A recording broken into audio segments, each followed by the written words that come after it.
নমস্কার সদ্গুরু। তারুণ্যের প্রকাশ চ্যালেঞ্জ, লক্ষ্য, প্রাপ্তি আর উচ্চাকাঙ্ক্ষায়। অনেকে অন্যের তৈরি সাফল্যের ধারণাকে সামনে রেখে দৌড়য়। এই অত্যন্ত সুসংবদ্ধ তথ্য সম্প্রচারের যুগে তথ্য আর কর্মক্ষেত্রের পরিবেশ মিলে অতিরিক্ত চাপ তৈরি করছে। এই চাপটা আমাদের যুব সমাজ থেকে খুশি ছিনিয়ে নিচ্ছে। আমরা যুব সমাজের মধ্যেই ক্রমশই অবসাদের প্রকাশ দেখতে পাচ্ছি। তো যুব সমাজ এইরকম কঠিন সময়েও কিভাবে খুশি থাকতে পারে আমি জানতে চাই। সত্যটা কি যুব সমাজ ও তাদের খুশি থাকার? নমস্কার রাজ। আর দেখো, প্রত্যেক প্রজন্মেই এমন কিছু মানুষ থাকে যারা সবসময় কিছু না কিছু নিয়ে অভিযোগ করে। আবার এমন মানুষও থাকে যারা নিজেদের সময়ের যে কোনো পরিস্থিতিকে সঠিকভাবে কাজে লাগায়। বর্তমান সময়ে আমাদের কাছে আরও বেশি সুবিধা আর স্বাচ্ছন্দ্য আছে, আর আমরা সেই সব কিছু জানতে পারি যা আমরা জানতে চাই। যেসব মানুষরা অত্যধিক তথ্য নিয়ে অভিযোগ করছে তাদের ভেবে দেখা উচিত যে 1000 বছর আগে তুমি জানতে পারতে না যে 100 কিলোমিটার দূরে কি হতো।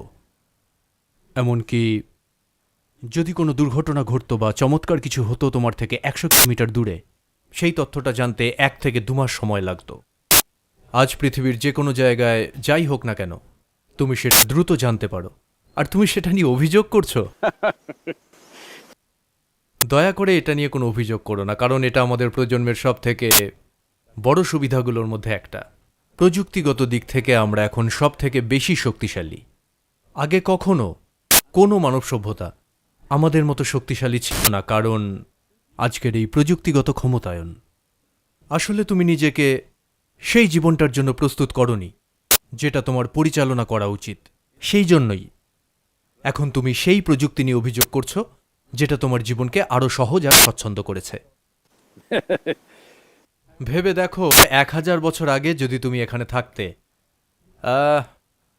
সকালে ঘুম থেকে উঠে যখন ব্যবহারের জন্য তোমার জলের দরকার হতো, তখন তোমাকে নদী থেকে 2 বালতি জল নিজে গিয়ে বয়ে আনতে হতো। বিশ্বাস করো, এখনকার বেশিরভাগ তরুণ তরুণীর 2 বালতি জল 1 মাইল হেঁটে বয়ে আনার মতো ক্ষমতাই নেই। শারীরিক দিক থেকে ওরা এটার উপযুক্তই না। তো তুমি যদি 1000 বছর আগে প্রযুক্তি ছাড়া থাকতে, তুমি কি কোনো অভিযোগ ছাড়াই এই জল ভর্তি বালতিগুলো বইতে? না, তুমি অভিযোগ করতে, কারণ তুমি শারীরিকভাবে সক্ষম না। ঠিক তেমনি তুমি যদি নিজেকে বাস্তবের সাথে মানিয়ে নেওয়ার জন্য মানসিকভাবে সক্ষম না বানাও, তুমি অভিযোগ করবেই। তো যুব সমাজকে এটা বুঝতে হবে যে জীবনের প্রথম ভাগে সব থেকে গুরুত্বপূর্ণ বিষয় তোমার উচ্চাকাঙ্ক্ষা পূরণ করা নয়। তুমি যে জীবনধারার স্বপ্ন দেখো সেগুলো নয়, তুমি যে জীবনধারার স্বপ্ন দেখো সেগুলোও না। একমাত্র যে বিষয়টা নিয়ে তোমার ভাবা উচিত সেটা হলো এই জীবনটাকে কিভাবে সম্ভাবনার উচ্চতর স্তরে নিয়ে যাওয়া যায়। তুমি নিজে যা তার আভ্যন্তরীণ উত্তরণের জন্য যদি তুমি সময় দাও, তাহলে পরিস্থিতিগুলো নিয়ন্ত্রণ করতে পারবে। আর এই প্রজন্মে তুমি যে অসামান্য উপহারগুলো পেয়েছো সেগুলো নিয়ে তুমি অভিযোগ করবে না। এর আগে কখনোই তুমি ভারত থেকে আমেরিকায় 14 ঘন্টায় উড়ে যেতে পারতে না। এর আগে কখনোই তুমি নিজের ফোনে পৃথিবীর যে কোনো প্রান্তে থাকা কারো সাথে কথা বলতে পারতে না।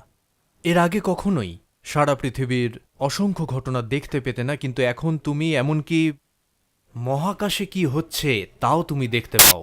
দয়া করে এই অসামান্য উপহারগুলো নিয়ে অভিযোগ করো না। তোমাকে নিজেকে প্রস্তুত হতে হবে। নিজেকে প্রস্তুত করা মানে আভ্যন্তরীণ মঙ্গলের জন্য প্রযুক্তি প্রয়োজন। ইনার ইঞ্জিনিয়ারিং হিসেবে যেটা করছি সেটা হলো এটাই। নিজেকে এমনভাবে প্রস্তুত করবে যাতে তুমি জীবনের উপযুক্ত হয়ে উঠবে।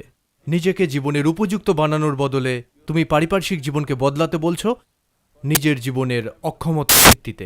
দয়া করে এটা করো না। পৃথিবী কয়েক হাজার বছর আগে যেভাবে ঘুরত, এই মুহূর্তে তার থেকে এতটুকু জোরে ঘুরছে না। পৃথিবী এখনও একই সময়ে ঘুরছে, শুধু আমরাই ভাবছি দূরত্বগুলো কমে গেছে, যার কারণ হলো আমাদের কাছে থাকা এই প্রযুক্তিগত ক্ষমতা। মানুষের ক্ষেত্রে সবথেকে চমৎকার যে ঘটনাটা ঘটেছে সেটা হলো আমরা প্রযুক্তিগত দিক থেকে এত শক্তিশালী যে আমরা আমাদের সাধারণ দৃষ্টির বাইরেও দেখতে পাই। তুমি তোমার সাধারণ শ্রবণ ক্ষমতার বাইরেও শুনতে পাও। তুমি তোমার সাধারণ অনুভূতির বাইরেও অনুভব করতে পারো। শুধু তোমাকে নিজেকে উন্নত করতে হবে। তোমার চারপাশের প্রযুক্তি প্রত্যেক মাসে বা বছরে বিস্ময়করভাবে উন্নত হচ্ছে। এখন তোমার নিজেকে উন্নত করা উচিত। এই দেহ যন্ত্রটির উন্নয়ন, তোমার নিজের সত্তার উন্নয়ন, এই জীবনের উন্নয়ন হওয়া উচিত। এটাই হলো ইনার ইঞ্জিনিয়ারিং বা ইয়োগা, যার অর্থ তুমি এই জীবনের উন্নয়নে মনোনিবেশ করবে। নিজেকে উন্নত না করে তুমি যদি কাজকর্মকে উন্নত করতে যাও, তোমাকে কষ্ট পেতেই হবে। এটা অনেকটা পুরনো গাড়িকে F1 ট্র্যাকে চালানোর মতো বিষয়, যেটা ভেঙে যাবেই। মানুষের ক্ষেত্রেও ঠিক এটাই হচ্ছে। এটাই সময় যখন আমাদের সন্তানদের শুধু শিক্ষা দেওয়ার বদলে, শুধুই উপার্জন করা বা শুধু একটা চাকরি খোঁজা, শুধু এটা করা বা ওটা করার বদলে আমাদের সন্তানদের শেখাতে হবে সবার আগে নিজেদের উন্নত করো। আত্মরূপান্তরের শিক্ষাই হলো সবচেয়ে গুরুত্বপূর্ণ উপকরণ আজকের সময়ে। because external situations are going to be largely handled by machines.